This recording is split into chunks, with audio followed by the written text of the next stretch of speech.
If you have to use one word to describe the market right now, that word could very easily be fear, as a lot of people are scared about what's about to happen. A lot of people are worried and concerned, wondering, will the world fall into turmoil, or will we see it rising back to a level of peace that we had not that long ago, at least relative peace. I mean, there's never going to be full peace in the world. There's always going to be conflicts in some places, always going to be tension in some places, but overall, this is definitely a time that is causing people to be concerned and worried, and the truth is that the media is continuing to overhype and over-dramatize any conflict and every conflict they possibly can get their hands on, but nonetheless, despite the media over-dramatizing it, there is still the true fact that there are some reasons to be concerned, and there are some reasons why the market is falling right now that are directly associated with the tension in the world. Russia playing a big role right now in that tension, as we now have Vladimir declaring some parts of Ukraine to be Russia. If they are parts of Ukraine where there are people in that part that want to be part of Russia by the majority, or at least as is described by some of the sources, then that is what he is now calling to be Ukraine. Now, this is a big step toward the direction of a potential conflict that could happen. Now, we're not going to say it's going to happen. There's a lot of ways to avoid this. There's a lot of still paths in place that can stop it from happening, but nonetheless, people are scared that it could happen, and there is that chance that something could break out, and we could see a really bad scenario on the world scale here. Fortunately, that chance is very small, but nonetheless, it is still a chance, and that has caused the market to absolutely feel the hit here. Take a look. Huge falls down the line. Bitcoin down 15% in the last 7 days. A huge fall in the last 7 days. Now it is at $36,000, far below that $40,000 mark that we stayed above for just a little bit there. Then $2,500 for Ethereum, falling another 16%, around the same as BTC on the week, and also likewise around 6.69% on the day. As we continue to scroll down, it gets worse and worse from there on the day. Some of these are a little bit better on the week. BNB, for example, on the day down 8.6%, on the week down a little bit less than BTC at 13%. Then we have XRP continuing with the fallage, down 15%, down 11.8% in a single day today, a massive fall for XRP. Then we have Cardano at number 7, falling all the way to under 85 cents there, with a 12% fall and 21% on the week. So massive drop for ADA. Then Solana down 17.85% on the week, close to 20% for a lot of these cryptos. That is insane to see that big of a drop that quickly, especially in a time when we were starting to see a little bit of momentum again in the market. But we knew this was likely going to happen if it did not hold that 40K support line, and it didn't. And so that's why one of the reasons why we're seeing it fall like it is right now. Then Luna also down pretty big on the week. Actually, one of the best performing cryptos of the day, not going down today. Impressive for Luna to be doing that.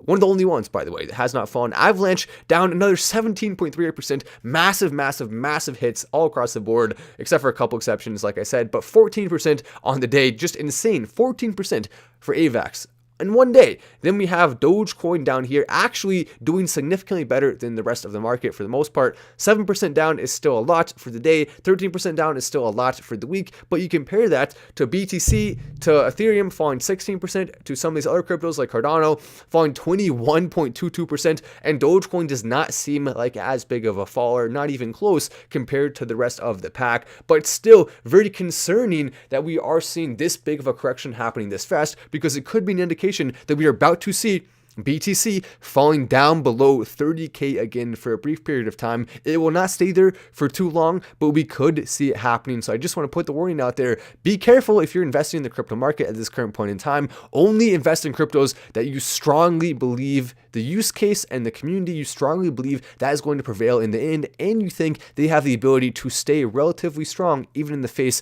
of a market downfall. It's very hard to pick the right cryptos in a market like this, but you can do it. It is possible to make money. One way is also the Patreon. Now, I don't want to be necessarily plugging the Patreon too many times in a negative live, because I just don't like doing that, but I will say this one plug at the beginning. I won't do it again, and that is you can go join the Patreon. There's a link in the description and pinned comment if you are looking for opportunities even in this market to make money. There we go, got the plug over with. You can go join if you want, or you can just say, no, Matt, I don't want to join, and that's okay too. You don't have to, but I think you would actually like it if you did check it out. But community loves Doge and Matt Wallace. from Moon Kitty, Jack Nile. Appreciate the love. Hopefully your coin does well. Why not? It's always fun to see coins do well. We also have some more big updates here. Take a look at this. So this is one of the big things that's happening. Russian government is now also on top of the conflicts that we're seeing in Russia, on top of the rising tensions. We are also seeing this. Putin, the government, introducing a crypto bill to parliament over the central bank objections. This is really fascinating what's happening here. Basically, they are going to be putting policies in place that could result in fines of 500,000 rubles, which is equal to $6,360 for individuals that violate the rule and trade cryptocurrencies, then 1 million rubles for companies, which is equal to approximately 12,600 or 12,720 precisely, apparently. Close to that. I mean, it changes like cryptocurrencies, but still around 12,500, something like that, just to say a little bit of an easier number there. That's a huge fee to some people, but actually this may be more positive. This is one of the silver linings here. Now the media won't tell you this. The media just wants you to think fear, fear, fear, fear, fear, fear, fear, fear, fear. Why? Because the fear, it sells the articles, it sells the videos, and that's okay if they want to use that. They can do whatever they want. If people are interested in clicking on it, well then why wouldn't they use it? So sometimes it can make sense to use fear. Even I will sometimes put a little bit of a scary title in there just to kind of basically have more of an overwrap and over like to have a stronger title. It can help you get more of an audience, can help bring more people in. So I do it a little bit, but at the same time, I'm not actually going to sit here with a straight face and tell you that you should be as concerned as the media is telling you, because they are lying to you about that. They are trying to tell you, you have to be this worried, this worried, this worried, and they're part of the reason, the media as large, for causing this big of a crash in the market right now. It doesn't have to crash this big. Here's one of the silver linings they will not tell you about. Make sure to subscribe with the notifications on so you can stay up to date on these silver linings, on the positives, on the negatives. We'll talk about it all here, and you can stay very informed on this channel. As you come in, take a second to do whatever the heck you want. How many likes are we at? 100 likes. And that makes sense because it's a negative live. We're not going to get a lot of likes on negative live, and for good reason, right? Dogecoin is now on sale, says Mitra. You do it a little bit, says Rhett Wallace. That's true. We're guilty. We're guilty. We do it sometimes. What can we say? But not. But at the very least, we may do it in the titles and thumbnails, but we're not going to actually on the show lie directly to your face and tell you to be way more concerned just to get views and just to get clicks and just to make people scared, because that is really where I draw the line. I mean, if you want to have a little bit of fun with your thumbnails, or maybe have a little bit of negative in there, that's okay, but you have to draw the line somewhere, and I draw the line at lying directly to people in order to have them continue coming back. That's just a messed up thing to do, and a lot of them know they're doing that and still do it anyway, because why? Well, perhaps their soul decided to fly all the way to Argentina and start a direct penguin camp where they raise penguins as souls for penguins, and kids may be able to go there and have fun with the penguins in Argentina at Souls for Penguins camp. But just because kids enjoy the Souls for Penguins camp does not mean that they're not still very bad souls that are doing that. Well, at least the souls are gone, the people are doing it. That's a negative thing, and I just went on a completely, totally crazy rant that makes absolutely no sense. I don't know why I did that. But now back to the actual story, because that rant was terrible. Sometimes they're good, sometimes they're bad. What can we say? It's a little bit hit and miss, but still, so think about that. If you're trading $500,000 in crypto, $100,000 in crypto, and there's only a chance you're gonna get caught, would you really be scared of a $6,000 fine? No, probably not. Now, if you're trading 5,000, 10,000 bucks, maybe you'll be a little bit more scared. But if you don't think you're going to get caught, well, that's still not that big of a concern, because it's not like you are guaranteed to get caught. Most people probably won't. So the government is actually kind of saying with this, they're not going to crack down that hard on it. It's not like in China where you actually have to fear you're going to the gulag. Oh, you trade some crypto? Gulag. Oh, more crypto traded? Gulag. Oh, the gulag's not enough? Okay, how about this? Your kids are also going to the gulag, and your grandfather, and your grandmother. Gulag, gulag, gulag, gulag for everyone. No, it's not like that in Russia, at least not yet. Hopefully it won't ever be like that. Maybe it is more like that than we know. I would imagine it's hard to tell for sure. But still, it's not like that from what I can gather now. It doesn't seem like it's that much of a negative consequence for trading crypto. And with that bill, it does indicate that they're not going to be cracking down mega hard on it. They will just simply be imposing fines, which will hurt crypto's ability to thrive there, but will not stop it. People will still trade crypto. That's going to happen. As we see another thing here, Moon Kitty, female dev in the VC on TG, says Jack. Then Matt, buy more to the moon, says Caesar. Thank you for the chat, by the way, Jack. As a Matt, if Dogecoin doesn't hit $1, says Notorious. Yes, so if Dogecoin does not hit $1 this year, deleting the channel, 100%. I mean, I don't even want to have a channel if it doesn't hit $1, because it's going to for sure hit $1 almost certainly by the end of the year. Now, technically, there's a small, tiny chance it doesn't, so we have to see that just for technical reasons. But at the same time, it is so overwhelmingly obvious that with those catalysts in place, Dogecoin will pass $1 before the end of the year. Overwhelmingly obvious. It's not even like a close debate. And that's why I wanted to come out and put myself on the line there and say, we will delete the channel if Dogecoin does not reach $1 by the end of the year. That's how confident I am that it's going to do that. Very, very, very clear. And by the way, we could always turn the channel into whatever we want. We can talk about cryptos, we can talk about finance, but I'm not even going to give myself the ability to do that. I will delete the channel because that's how confident we are it will hit $1. It's so much of a home run. The fact that more people are seeing it just goes to show you they have not done their research. But Russia, hopefully we will see them continuing to be a little bit lighter on the cracking down and a little bit heavier on the freedom. We like freedom. I do, at least, very much. Hopefully you do too. Matt, we love you, buddy, says Caesar. I appreciate that, Caesar. Much love indeed. How to delete a channel, and Tim Steps says law of attraction. Oh my gosh. So there, okay, I get it. You can hate if you want. Hate all you want there. Some people say Matt will be an amazing ambassador for that. Oh, interesting. I appreciate that. But there's no question about it. And all the love in the comments, always fun to see that. And Doge1, no, don't worry, we're not going to forget about that ever. No circumstance will allow us to forget. Also, here is another positive story. With all of that negative I just threw at you, I feel like I have to put a positive story in here too. So I'm going to do that right now. Behold, a positive story. That's right.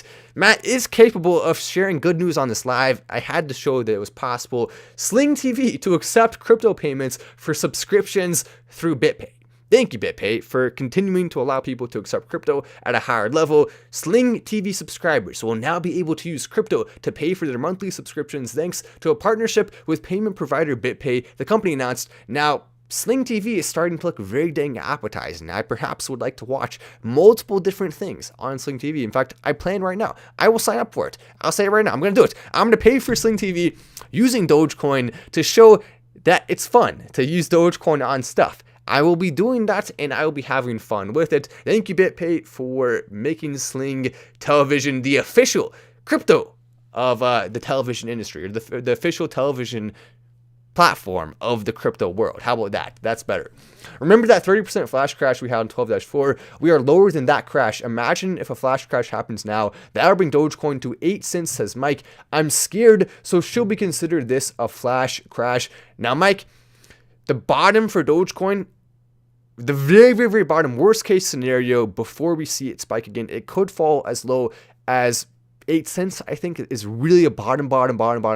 If it goes below 8 cents, that will be shocking. I don't even think it will fall to 8 cents. That's extremely small chance of happening. Most likely, we are not going to see Dogecoin going down much further. That's one of the reasons why it's holding so much stronger than the other cryptos. That's why we're not seeing it fall as much as Bitcoin, Ethereum, Cardano, Solana, Avalanche especially. We're not seeing it fall nearly to that level. Less than half of the fall in the week that we have seen for a lot of those cryptos. Less than half. So that's a really big deal. And it does actually show, it indicates that we do not have to be as worried, because if we were going to see a big Dogecoin crash, then it would be doing worse right now. We would not see it this strong. If the whole market's falling to that level, Dogecoin should be falling more than it is, and the fact that it's not shows us a level of support, and it kind of separates Dogecoin out from the pack in a lot of ways. That's why Dogecoin is one of the safest and smartest bets in all of crypto right now. It's not even a debate. If you have to hold some money in crypto, if you don't want to be taking on the US dollar and the US debt and the inflation, Dogecoin is right now one of the best options, and arguably by far the best option at the top. Now, you can go in smaller cryptos and take a chance at a moonshot, but also with the smaller ones, you also have a higher risk. So if you want more stability, it's easy. It's an easy choice. That's why I have so much money in Dogecoin right now. I'm doing it, and a lot of people are as well. Let me tell you, those who are selling crypto, you are selling your crypto to the exchanges. Most of the exchanges are buying now, says SH. Some interesting insight there coming in from SH. I should have sold at 70. Yeah, I mean, that's it's okay to take profits on the way up, but if it's going down, most people like to hold through that. Now, some people will actually sell as it's going down, and that can be a strategy if you know how to time the market perfectly, but there's really no way to know for sure what's going to happen. And remember, it only went up to that high for a very short amount of time. If everyone had sold, it would have never got to that high in the first place, and also it would have not stayed there very long. It didn't even stay there very long. It would stay there even shorter. most people did sell when it got up to that point. A lot of people did. And there's a very, very, very, very, very small window of opportunity. It could have also kept going to 80 or 90. So you couldn't have known that was going to be the top exactly. Now, we were able to predict it to some degree, but you can never know within a penny what's going to happen. You can only have a broad range and hope that you're right based on the analytics. And typically we have been in the past. We've called some very, very, very accurate Dogecoin calls within a matter of a few pennies, but we've never been able to call it within a penny. No one can do that. That's impossible. The closest you can get is a few pennies, which is actually very valuable to be able to do that, but it's still not perfect, and no one is perfect at that. Just something to consider. Dogecoin right now has still taken a massive fall, but it has hit this area of resistance 3 or 4 times. If you want to count that as 2 different times, you technically can. You can see right there. So right here, technically you could count that as 2 times that it tested that level. I'm only going to count that as 1, and we'll say 3 right there. 3 times that has tested this level. Every single time that it has tested 1, 2, 3 within the last few months here, it has bounced back up. So we are in good territory chart-wise. But anyway, I'm Matt Wass. This is Fostan. Make sure to subscribe with the notifications on, and you're welcome to check out whatever the heck you want. I'll see you in the next video.